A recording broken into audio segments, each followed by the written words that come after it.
Mine damer og herrer, det her, det er min ekskæreste. Hej. Hvornår var vi kærester? Vi har været bedste venner de sidste 15 år. Ja, vi kender 15 år. Vi har været kærester rigtig mange gange. Jeppe har været forelsket i mig rigtig. Det har du også i mig jo. Rigtig mange gange. Det har du også i mig jo, altså.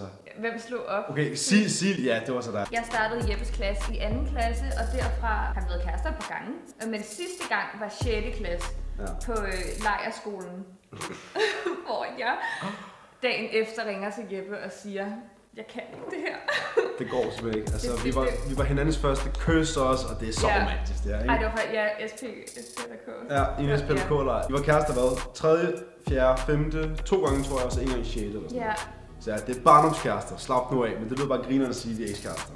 Vi har holdt sammen i så mange år, vi har bedste venner og veninder, hvad man siger, i så mange år. Men der er sygt mange, der tror, vi er kærester. Selv vores venner. Tætte venner tror vi er kærester. Altså tætte venner har været sådan, hvad sker der?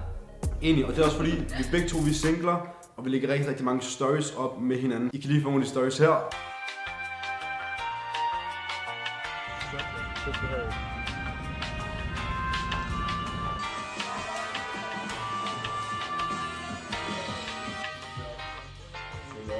Så jeg kan godt forstå dem. Det ligner måske også til nogen, at vi er kærester og sådan noget der, men det er vi altså ikke. Altså det er vi altså ikke. Hvorfor skal du forsvare det? Det ved jeg ikke, det lyder også ret sos. Det lyder også snæv, eller hvad? Det var for sjov, slap af. Altså sådan, jeg kan godt forstå, hvorfor folk tror det. Cheers. Vi kan jo gøre det her varmere faktisk, hvorfor vi ikke? Hvorfor har vi ikke gjort det der fra start af? I får nogle billeder her af mig og Monique fra de helt små klasser, hvor vi var sammen. Altså ikke, det bliver, wow, det er mærkeligt det her, synes jeg. Altså hvorfor er det sådan? Ej, stop, det må du ikke sige, fordi så virker det jo mærkeligt.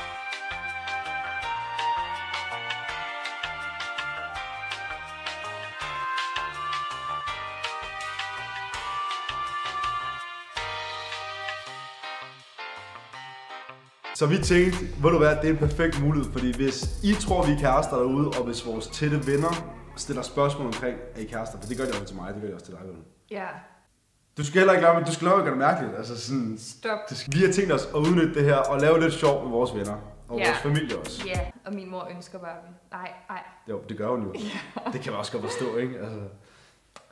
Vi har i hvert fald tænkt os Vi har brugt den sidste halve time på at tage nogle rigtig cringe kærestebilleder sammen. Nej, det er så ubehageligt. Så ubehageligt. Får dem lige her. De er super real. Det gør de. Wow. Altså, de er ikke real? Nej, det var heller ikke det, jeg ville sige.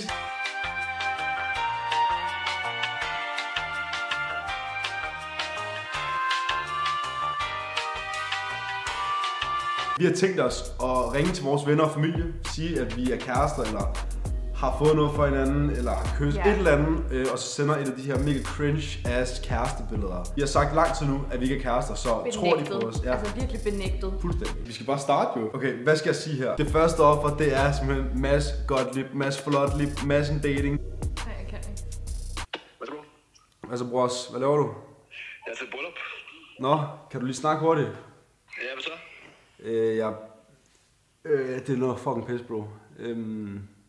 Jeg har sgu ikke rigtig været ærlig overfor dig. Hvad mener du?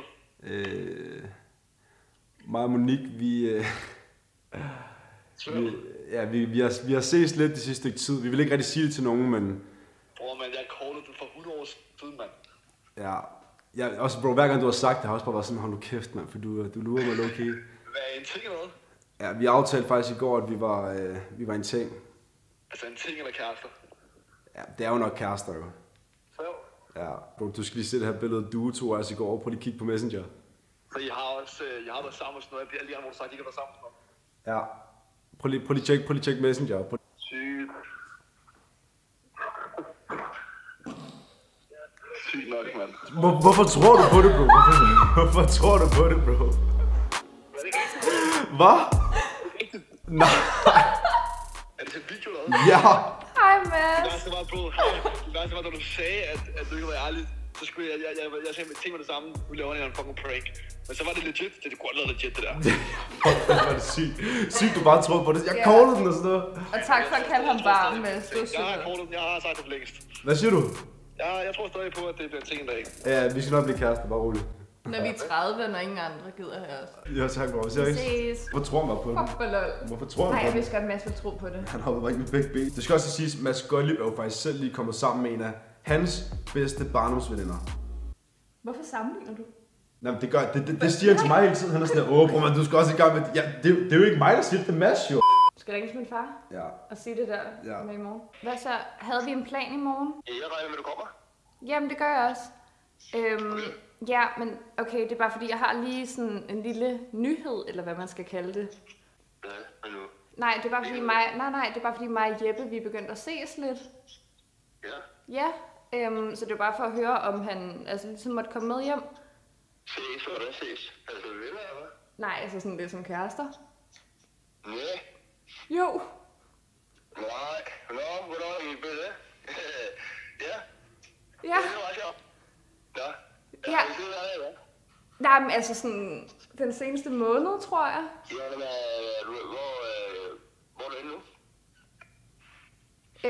Jeg er bare derhjemme. Du er ikke sammen med ham nu, vel? Nej. Jamen, det er godt. Eller hvad, Monique? Ja, det, altså jeg er meget glad. Han gør mig virkelig glad. Jamen altså, men er han glad for dig? Fordi hvis det er alvorligt for din side, og det ikke er alvorligt for hans side, så kan du godt se, så bliver du ked af det, ikke? Ej. Var det en joke? Ja, det er til YouTube. Ej, Ali. Ja, det hjælper. Ej, Ali, sorry. Men sød reaktion. Fuck, han er sød. Han prøver at passe på dig. Ja. Er han også glad for dig? Er han også glad for dig? Ej, det er altså også lidt småbehageligt, det synes jeg faktisk. Ej, jeg synes, det er så sjovt. Okay, jeg ringer til min mor, let's go. Goddag, Jeppe. Det er Mut. Goddag. Hvad så skal? Goddag. Hvad så? Hvad laver du? Lige kommet hjem. Ja. Hvad hedder det? Ja, jeg ved ikke, hvad fuck der sker. Hvad hedder det? Ja. Monique, hun sagde sgu, hun havde følelser for mig. Er det rigtigt, skat? Ja. Hvad så? I noget slet at filme eller noget? Nej. Nej. Okay. Ja. Er du så kørt hjem? Kunne du ikke lige kapere det, eller hvad? Nej, hun blev meget ked af det, fordi at vi kom lidt til at kysse. Ja. Og så, så kom jeg til at sige alt muligt til hende med, at jeg også godt kunne se noget fremtidigt, og det troede hun ikke på, og så, ja. Hvad siger du, skat? At jeg også godt kunne se noget med hende, og sådan, jeg ved ikke rigtig, om jeg mente det, eller det tror jeg lidt, det gjorde, men det fløj nok også bare lidt ud, så hun blev nok bare lidt sådan, altså sådan irriteret over, at jeg sagde det så hurtigt, så hun gik. Nå. Hvor gik hun så hen? Hjem. Nå, Vi har lige mødtes på en café nemlig. Altså ærligt, jeg har jo altid lidt synes Monique, hun var lidt sød. Ja, det må man sige. Det passer også godt sammen. Kunne du godt se hende som din nye svigerdatter? Ja, tak. Nej, mor. Jo. Mor, det var for sjovt, det er en prank. Hej, Tina. Nej, hvor er den sjov. Vil du gerne have Monique som svigerdatter? Ja, tak. Det vil jeg gerne. Når jeg siger altid, at Monique hun var sød, hvad mener du så med det, tror jeg gerne på? Ja, det er jo sgu også for helvede. Nå. Jamen, du var meget god til det, fordi du lød simpelthen så ked af det. Ja, jeg er enig. Jeg står og så snakker med Monique om, at jeg skal lyde ked af det for at narre dig. Ej, hvor er hun nuttig. Ja, hun er fucking sød. Ej, jeg fik helt ondt af hende i starten. Ej, jeg bliver nødt til at sige det nu. Den går perfekt, den her. Det er jo ikke engang en prank, jo. Folk holder bare i dem, jo. Jam er en fælles, virkelig god ven. En af vores tætteste venner, begge to. Hvem af os skal ringe til ham? Hvem vil han stole mest på? Det skulle være dig, så. Han vil ikke stole på mig. Okay, hvis der er en, der ikke tror på det, så er det Jam. Hej, Monique Malika Bjerrum. Hold da op. Jam, I need advice. Jeg ved ikke, om du har hørt noget, men jeg er bare lige blevet nødt til at gå fra Jeppe. Og så begyndte han bare at snakke om, at han... Altså den seneste måned, eller det sidste halve år, hvor vi jo har set og hygget rigtig meget og sådan, lavet alle mulige ting, så sådan, at han er begyndt at få følelser for mig. Altså, har du snakket med ham om noget? Nej. Nej, han er sgu, what the fuck. P havde sagt til mig sådan der, og han spurgte, om der og Jeppe havde været sammen.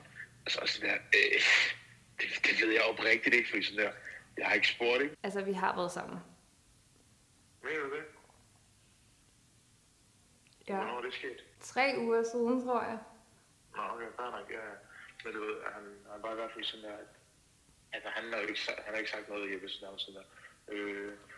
Han sagde sådan, at jeg kan godt forstå, at man tror det, men det har vi ikke så sådan. Nej, ja, okay.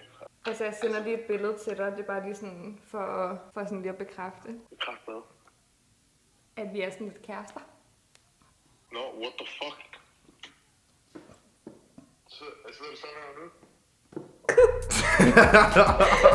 Tillykke. Nej, Jam. Det er en prank. Hvorfor tager du det så roligt, når jeg fortæller dig, at jeg har været sammen med ham? Altså, hvad regner med at skulle... Ej, det er løgn, det mener jeg ikke, skat. Det er ikke Ja. Hvad er det for et billede, du har sendt til der? Altså, Synes du ikke, det var fucking cringe? Altså, jeg synes hele den her proces var ret cringe. Jeg er stadig meget i chok over, at folk tror på Oscar Hole med dem her. Hvad så, bro? What's up? Hvad er det? Kan du lige snakke?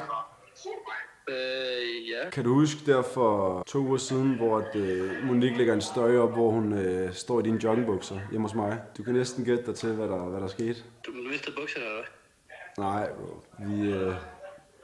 Vi var sgu sammen den aften, mand. Okay. Okay, så I sidder ikke ved siden af hinanden nu og har fået en challenge om at... Fair nok. Okay, sygt. Du er den første, der poster os. Du er den første, der poster os. Jeg ved jo godt, I er sammen lige nu. Jamen, det er også dumt, jeg har skrevet til dig, hvis vi er sammen senere i dag. Ja, jeg skrev med ham tidligere. Hvor er det sygt, mand. Du er den første, der poster os, bro. Jeg tænkte, nu har hun fået bukserne med hjem, og jeg vil ikke aflevere dem med det eller andet lort. Fuck med de bukser. Men det er faktisk også skud til Oscar, for det er hans bukser. Ja, og jeg har stjålet dem, og du har så stjålet dem. Ja. Skål på det. Det er jo faktisk fredag. Det er det jo. Skal I lige se, hvad vi skal til aftensmad dem lidt? Ej, prøv du til her engang. Kan man se, hvor lækkert det ser ud? Ikke rigtigt, jeg er bange for at tilte den. Hvad skal I have? Skriv det i kommentarfeltet. Nej, min mor har ringet tilbage. Sindssygt, kom. Hej mor. Hej, skat. Har du tid til lige at snakke, fordi det er faktisk lidt alvorligt. Det er bare fordi, jeg har lige været sammen med Jeppe, ikke? Ja.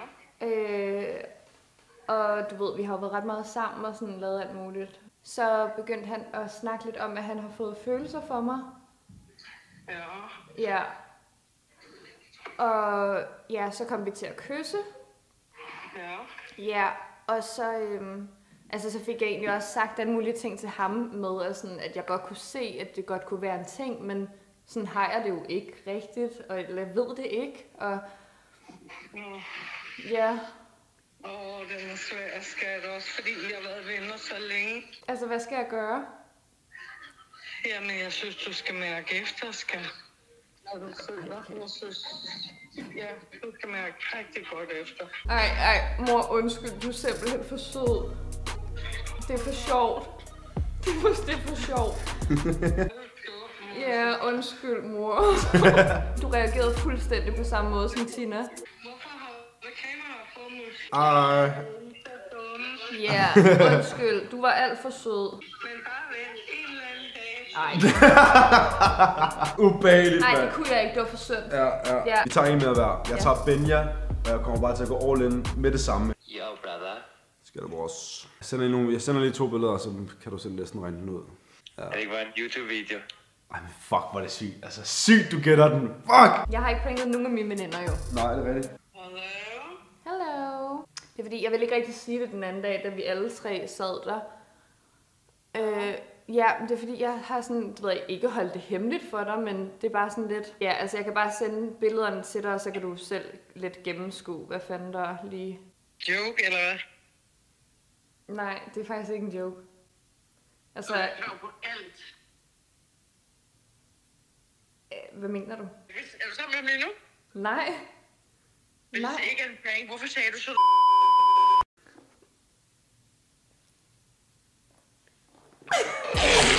Fuck, du blev fucket der, man. Okay. Fuck, hvor fedt. Det gik dårligt, men I så pæne ud sammen. Tak. Vi må konkludere 3 ud af alle de Men her. den var også... Ikke hoppet på den. Ja, Den er lidt aggressiv. Hvis du gerne vil have Monique med i endnu en video, så like den her video. Hvor mange likes? Hvad plejer du på? Det bestyrer du. Hvor mange likes skal den her video have, for du med i en video igen? I hvert fald have 14. Hvad siger du? 14? 14.000. Ja. 14.000 likes, så er Monique med i en video igen. Lad os se, vi kan gøre det. Hvis du er ny på kanalen og ikke vil gå glip af den næste video med Monique, hvis vi rammer de 14.000 likes, så subscribe til mig lige hernede. Det er mega gratis. Sidst men ikke mindst, lad mig dejligt. Vi ses. Hej. Er den færdig med at optage? Ja.